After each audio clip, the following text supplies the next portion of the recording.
In a minute, I'm going to show you just how easy grid journaling can be. But before we do that, let's talk about the benefits of grid journaling. It's very freeing. You can use it as a warm up before you do your art or as a daily art journal in of itself.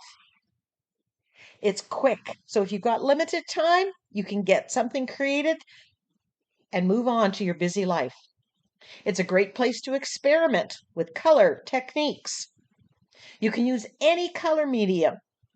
Size, shape doesn't matter. You can go super small or super big. You can have 8 grids, you could have 3 or 4 circles or squares. And it's kind of magical.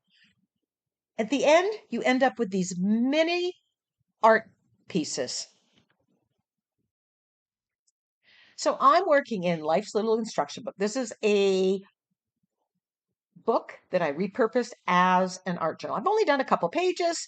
It has text in it, which kind of can jumpstart, and I can use it in my creation or not. Now, I noticed they have these borders on there, so that made me think about grid journaling. So if you don't have something that has borders like this that you can use, all you need to do is book a playing card, grab a circle template, whatever size or shape, a post-it note, and trace however many fit on whatever size art journal you have. Now, I could have just do 2 grids on here, but I'm going to opt to make 4 grids that are roughly the size of an ATC, 2.5 by 3.5, I think, or a playing card. So I'm taping off around it because I don't want to get any medium or color on there, and I'm just going to keep it clean. I'm marking halfway here because I am going to split this rectangle into 2 grids. I've cut the tape in half, and I'm just going to make a center banner here. You can tape it if you want. I like it because it keeps it clean, but you could skip this step and paint it out afterwards, or maybe it doesn't bother you, right? We all have to, feed what we need. So I'm just taping this out. This is just painter's tape. I'm sticking the painter's tape on my sweater first so it gets a little less sticky. Here, I just want to make this fit this middle piece. So I'm just going to cut off the excess here. Nothing too terribly fancy or difficult. So this grid journal in its entirety took about 20 minutes. So again, if you're short of time, grid journaling is great and you get to play. That's why I find it very, very freeing. I get to play and explore without worrying about the final product. One of the things I like to use my collage pieces. And I just grabbed, these were ones that somehow got left out. I just did a sort and put everything in my filing cabinet, but these got left out. So I'm just going to use them up. I'm going to I figured that yellow goes well with that reddish orange color. Now, when I'm using collage here, I'm just ripping them different shapes. The goal is to have the same in each grid, but different. So they're pointing in a different direction. The balance of one color to the other is different. And you're just playing. Here I'm just ripping them. I'm cutting the straight edge because I don't want to overlap where the tape is. So I am cutting the straight edge there. And I'm just playing with the composition.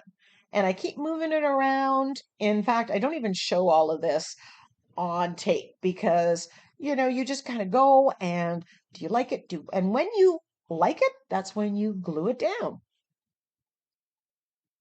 So I like watching people when they're doing collage, but I don't do a lot of it in my art journal. So I love using that technique on the grid journaling. And maybe one of these days I will do the same kind of thing on a larger scale. And because I'm using collage papers, I don't have to worry about blending colors. I don't have to worry about the cleanup.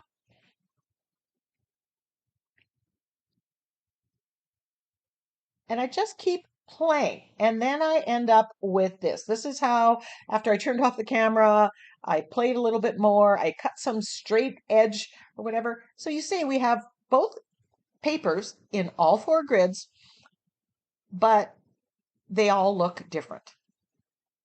So it's all going to be cohesive. It's going to work together on a single spread. But if I wanted to duplicate one, if I really liked how one worked, I may try to duplicate it. This might give inspiration for a larger piece on a canvas or something. And here I'm just gluing it down with my fluid matte medium. Now the text that was there, I just left there. Sometimes in this journal, I am going to incorporate it into the spread, and sometimes I am not. So right now I'm thinking, oh, I'm going to leave that text there instead of getting up my stamps and doing it. We'll see where that goes.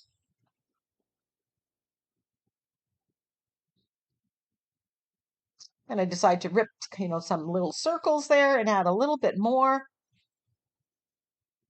At some point in the grid journaling process, my brain switches off from the logical planning brain to just very uninhibited, and I just get creative. I get new ideas. Now, I decide at this point I don't like where the text is. Easy peasy, use gesso as an eraser. I'm just gessoing over top of it, a couple coats of gesso just to knock that text back. Then I have this, it kind of looks like a postage stamp, and I'm just putting some with my black archival ink. This is going on top of what is still just the white paper, the background, the book, and going on top of both of the collage papers. And this kind of incorporates it all. So every time, if I was doing this as a daily practice, I would pick 2 different colors of collage papers, a couple different stencils, a couple different, and just play and see what happens. Then I decided I needed some contrast, so I grabbed the turquoise. And really, basically, I've got the primary colors here, red, yellow, and blue.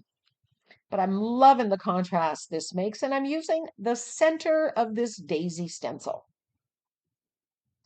And at one point here, I go past where the circles are, and I really like that motif. And so then I start incorporating that.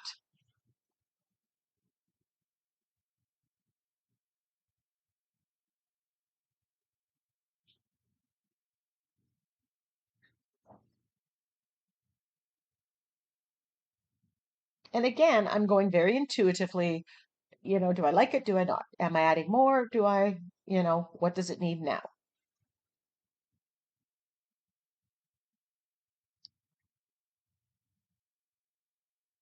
There, I had added some more. Now I grabbed my actual script stamp and I'm putting script in. But now I can target where I want it. It's going on top of the gel prints, the collage papers that I use, and I really like that look. And we give it a good dry. Now, the painter's tape was sticking.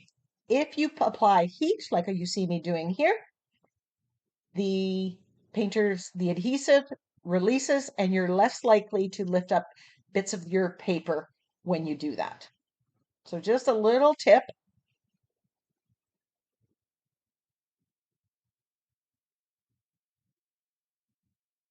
And when I do this part, I just love the end result. It's just like, you just have these mini magical pieces of art that you would never create in any other way. Now, because there was text here, and because I wanted to go with high contrast, I'm painting the border around my grids black. I could have just covered the text with white paint and had it white around it. Totally different look. But I'm opting to go with the high contrast here.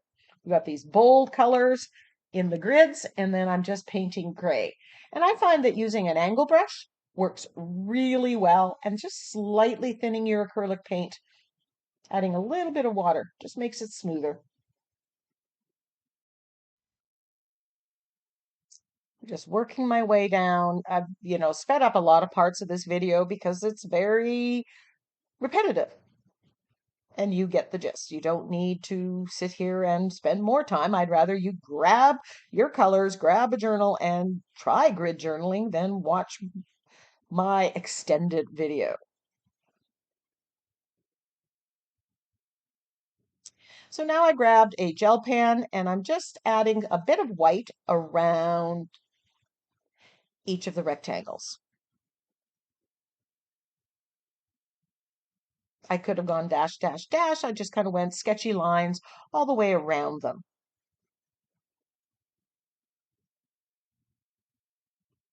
You want to make sure that the paint, the acrylic paint underneath, is completely dry, or you'll destroy your gel pens. They'll stop writing. And you only do that a few dozen times before you learn the lesson.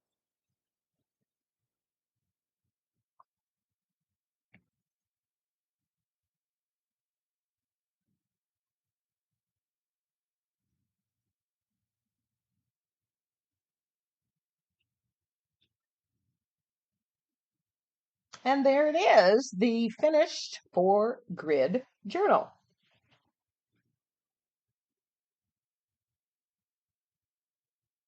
Then I decided I'm going to add a little something something on there, and I had these magnolia blossoms, and I thought, what if I put one here, one on the other side? That just kind of sets it off. I could put more, but I didn't want to cover up too much of my grids. I was really liking what each of them looked like. This is where I take the grid and turn it into kind of an art journal spread. I'm just gluing this down with fluid matte medium. There was a part on this one that I didn't like, so I covered it up with the magnolia. Artist trick. And then I just paint the centers, the Naples yellow that was in the grids. So which one do you like the most? 1, 2, 3, or 4? Let me know in the comment section below. So, was this easy? Extremely easy. So click on the X, leave me a comment, then go and do your own grid journal. And then come and share it in my Facebook group. Until next time, go get creative.